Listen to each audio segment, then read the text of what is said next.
In this video, you will learn about some tips for maintaining academic integrity.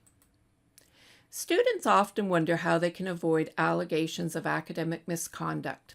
In a nutshell, you can avoid academic misconduct by acting in an ethical manner in all your classes and academic work. Nonetheless, there are some cases where students do not really understand what is acceptable practice and what is not. So you will want to learn some habits of good academic practice. And in this video, you will be introduced to some of the key habits of good academic practice. What is this, you may ask? Good academic practice includes things like following the rules regarding citations and references, working individually on assignments, unless you've been given permission to work as a group, being well organized, having good time management, and avoiding the temptation to cheat. In all written assignments, such as essays or reports, you are required to use citations and references that follow an approved style guide. There are different style guides for every discipline, such as APA and MLA, among many others. The required style guide should always be listed in the syllabus for each course. If it is not, always check with each instructor about what style to use. When students are just starting out in their university studies, they may not really understand the difference between in-text citations, footnotes, endnotes, and references. This following example is in APA style. Please make sure to use an up-to-date style guide as recommended by your instructor. The purpose, though, of all citations and references is for you to give credit to the sources you used in your research that you did for your essay or your report. You are using the ideas and work that someone else has done, so it's ethical to give credit to them when you use it in your own work. Every time you use a piece of information in your essay, you must give a citation, even if you have already cited it. In other words, you may have more than one citation for a particular source in your essay. An in-text citation indicates the source at the point you used it in your essay. For example, in this article, you can see that the authors have used several citations. Well, there's one circled here. APA uses the author date system. The last name of the author and the year of publication is placed inside round brackets, which is then followed by the punctuation. In this case, a period to mark the end of the sentence. You can see that there are two citations separated by a semicolon. Both citations have two authors. If a source has more than two authors, use the last name of the first author followed by et al. Et al is et alia and is Latin for and others. Different styles will have further rules about citing different types of sources with different numbers of co-authors. If you use a direct quotation rather than paraphrasing or summarizing information, then you put the quote inside the quotation marks. After the end of the quote, you put your citation in round brackets after the final quotation mark with the page number, and then you put the final punctuation after the bracket, in this case a period. Footnotes and endnotes use a numeral, a number, to indicate where you use the information.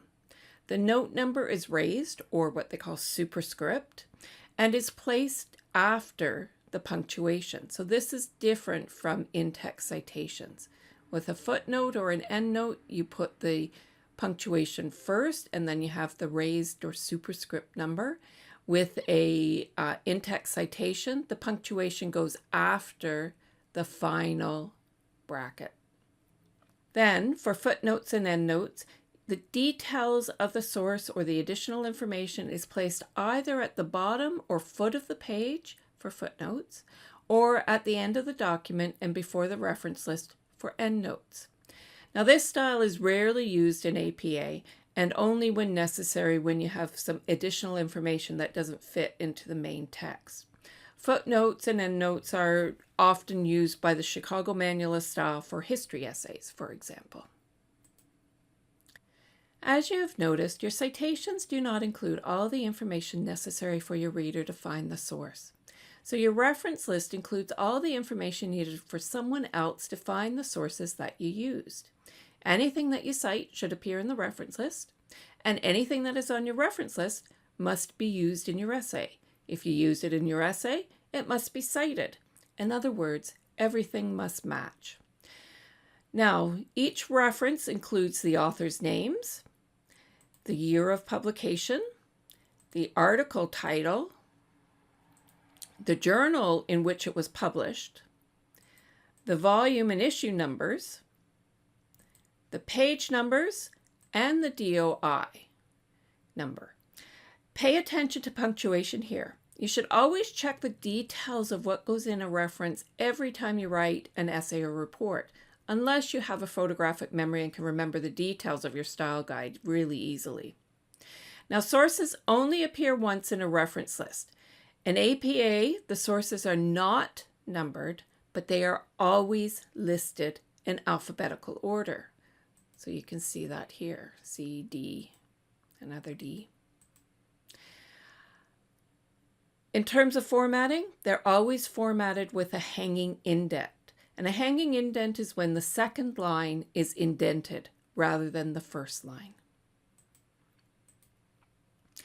Now, on this slide is a list of just a very few of the style guides. Depending on the field of study for each class you take, you may use one or more of these styles during your university career. APA and McGill are two of the most common ones in the Faculty of Social Science. In high school, you may be familiar with MLA style. Chicago Manualist style is often used in history and humanities. And then in the sciences and maths and engineering, you might use yet another different style again. The university library has both hard copies and online copies of the major style guides, and the reference librarians are always happy to help you with your research. If you need help with your writing and with learning how to integrate your ideas with the research you've gathered, make sure to reach out to the Writing Support Services in Student Life. Now, good academic practice includes more than simply knowing how to cite and reference. You also need to make sure you know what style guide to use and how to paraphrase correctly. Being able to paraphrase what someone else says demonstrates your understanding of the research. Paraphrasing means putting someone else's ideas into your own words while also keeping the original meaning and intention of the source. So this is more than simply changing a few words here and there.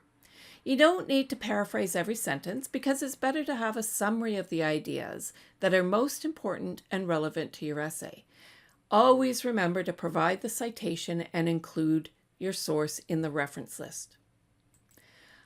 Quotations or direct quotations are when you use the exact words of the original author placed inside quotation marks. Direct quotations should be used only rarely. You demonstrate your knowledge and understanding by being able to put ideas into your own words. Many instructors will restrict the number of quotes allowed in an assignment. Even if they don't be tempted to simply string together a whole lot of quotes in your essay. It may not be plagiarism, but it sure won't get you a good grade. You should only use quotes when there is no way to paraphrase without losing the original meaning of the idea. Or you can use quotations if you're critiquing the actual words of what someone has said. And so you would need the exact words to do so. Anything that is simply factual really should not be quoted. You may have been told that you do not need a citation for common knowledge. And this is true, but students often misunderstand what is common knowledge. Common knowledge is information that your readers should already know, such as major events and common facts, such as when World War II started.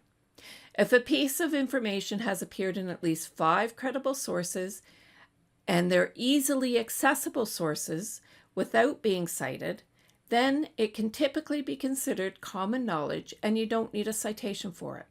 But when in doubt, cite the information to be on the safe side. For example, it would be common knowledge to say the Earth is round or that Canada is located in North America.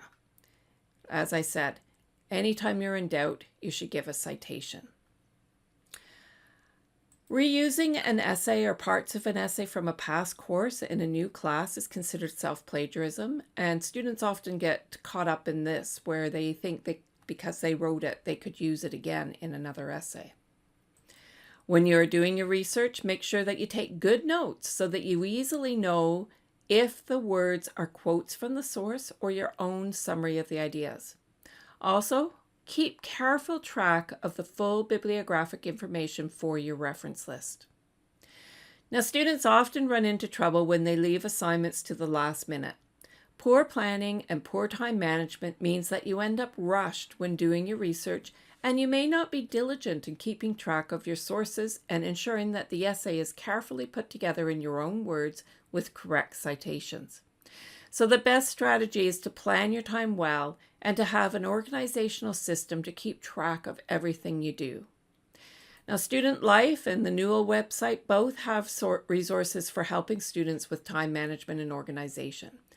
The busier you are, the more important this is because you don't have any time to waste, and failing a course is a colossal waste of time. So in this video, you learned some tips for avoiding allegations of academic misconduct. The simplest way to avoid academic misconduct is to act with honesty and integrity, to be well organized, and to take good notes as you research. Developing strong habits of good academic practice will ensure that you do not accidentally do something that will get you into trouble.